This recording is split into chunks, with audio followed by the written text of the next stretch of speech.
Welcome to Santa Cruz Bicycles in California. Sunny day, as it is almost every day here, which is a bit weird for me, being an Englishman, but you know, I'll deal with it. Still managed to stay nice and white.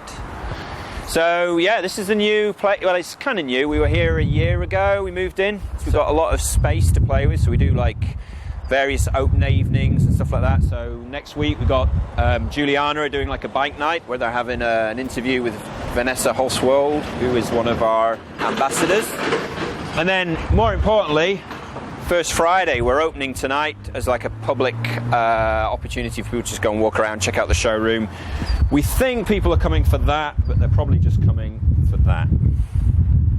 So this is the showroom that we've just had built. You've got all the Santa Cruz bicycles on display, all the different colorways, different materials, so carbon and aluminum and all that. We've got the main models in the window, like the new Nomad and the Bronson.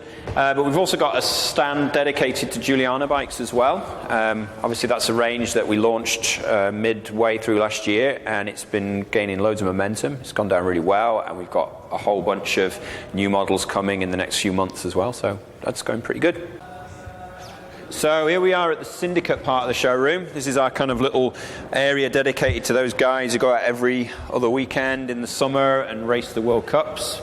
We haven't got World Cup winning bikes, we just got the World Champs. I say only because we've got 4 of them, which is still pretty good. This is Greg Minnaar's from last year. That is his World Champs winning V10. That's the one we did a replica of. We did 25 that were available to special customers and dealers and what have you. And then we got Steve Peat's 2009 one here. That was a big deal for us and for him. He finally got his World Champs gold medal in 2009.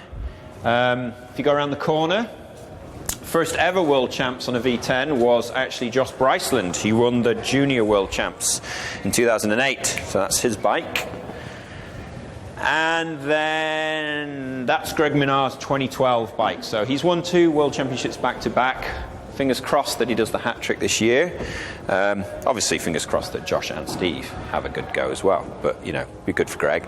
And that's the original dirt from South Africa. Rob didn't want it washed, so there it is. I'm not even sure you can bring a bike back into the US with dirt on it, but we did. So now we're going to walk through from the showroom area into the production area at Santa Cruz. Cedric Gracia. Coke machine. It's actually quite mellow. It's Friday afternoon, it's 3:30.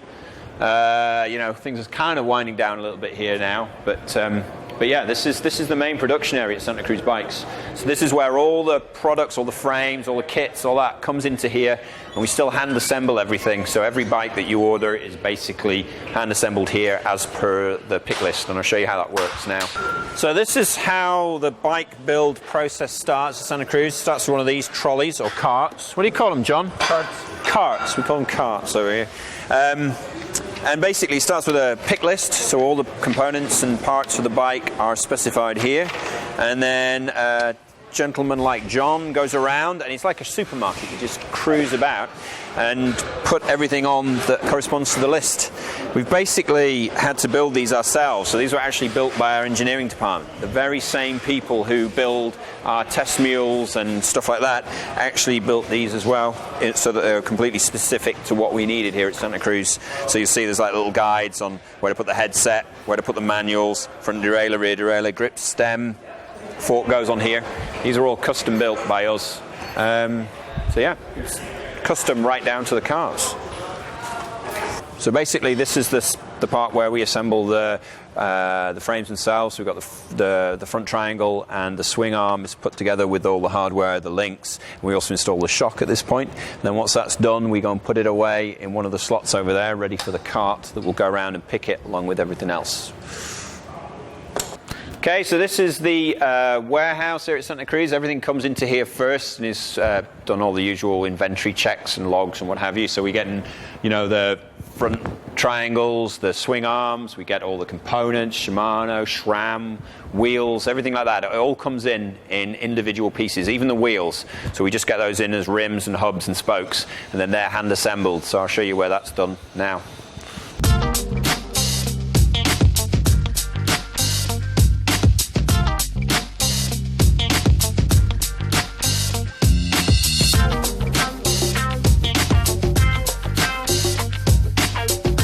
this is the wheel building department here at Santa Cruz. We still build all our wheels to ensure they come out at the right level of quality and tension and true that we would expect for something that goes on a Santa Cruz bike. So yeah, there's a mixture of we use machines to speed up the process a little bit, so you'll see a bit of that process now, but also a lot of all the carbon rims that we do, they're all hand built from beginning to end. It's the only way to do it, but I'm sure Ross will just explain that to you now.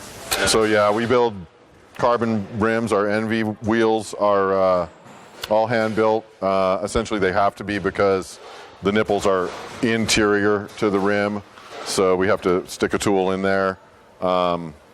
We use the same rigorous standards that we do on our regular wheels, so that all of our wheels are in very good shape when we're done with them. Once these trolleys are filled up with all the bits that they need, they come here to the build station. Guys like Curtis, my main man, give him some knuckles. Yeah, Curtis is in charge of putting those things together and putting them in a box and shipping them out.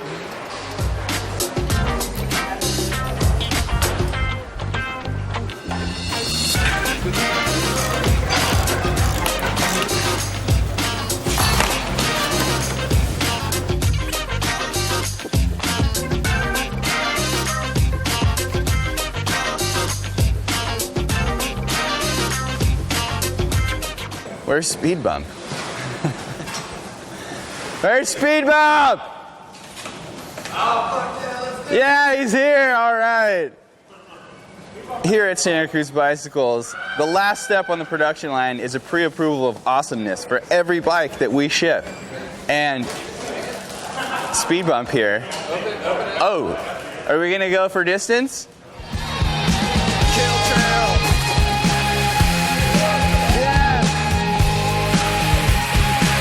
Best one yet.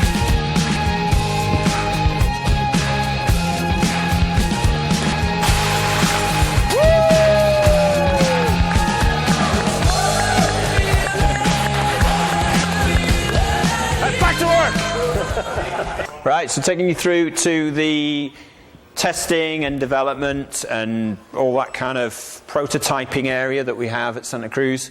It's quite quiet now because it's 4:30 on a Friday afternoon and you don't get much happening at this point in the week.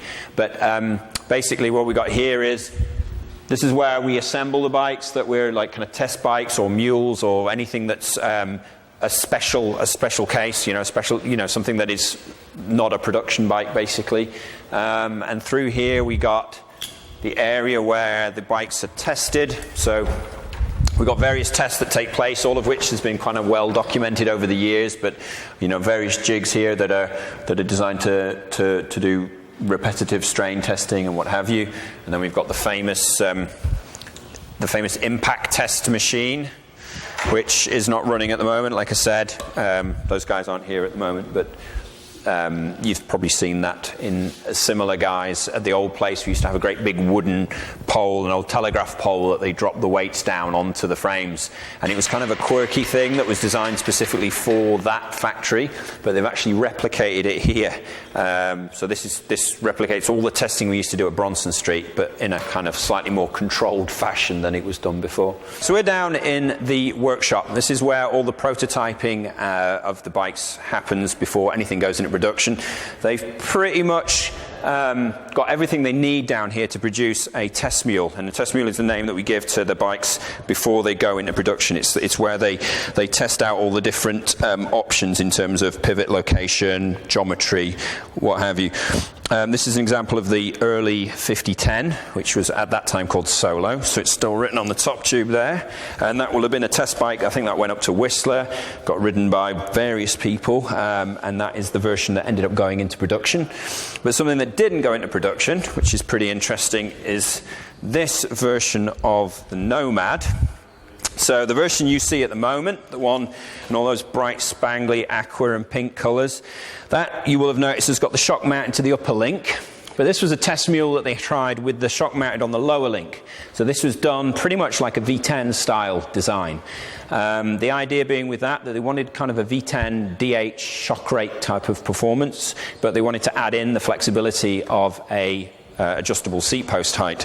So how did they decide between this and the existing one that went into production? Simply testing. They took this one, they took a mule version of the one that you see now in production, and they took the old existing at the time Nomad, and they took that down for testing. And the sort of guys that are involved, you've got the design engineers, you've got the product manager, and you even have Rob Roscop himself. He goes down and tries these bikes.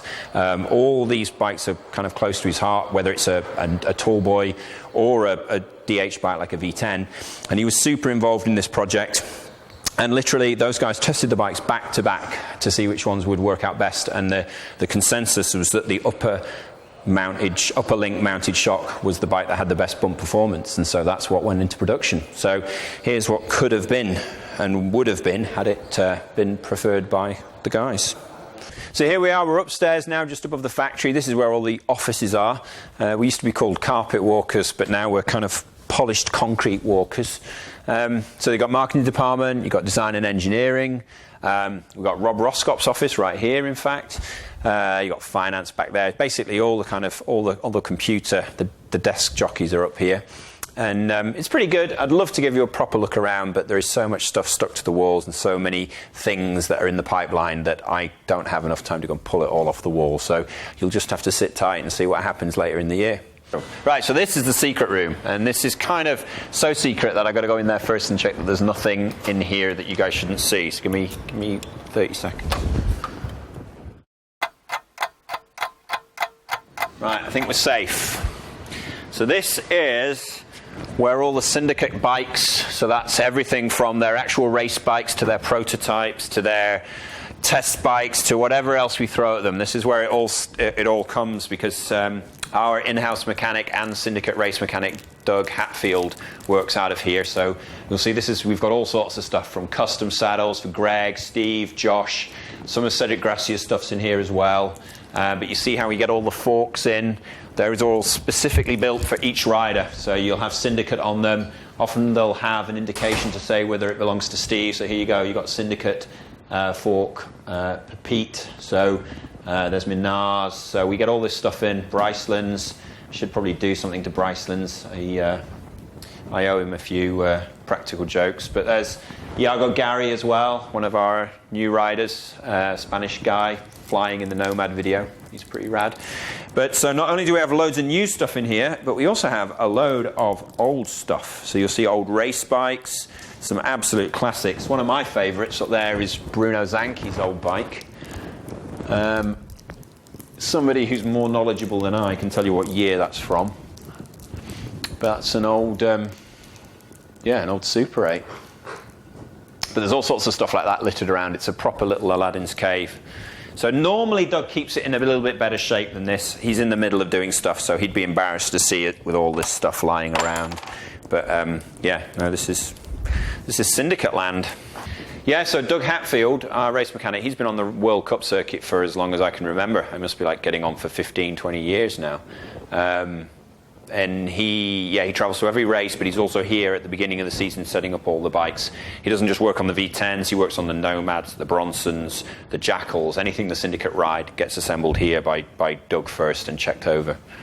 But he's over there now in South Africa, getting ready for round one of the World Cup. And if he was here now, he probably wouldn't let me be in here showing you around. So this is kind of a sneak peek.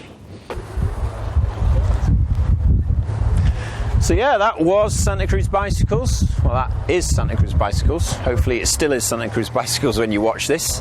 Thanks for listening to me drone on about it.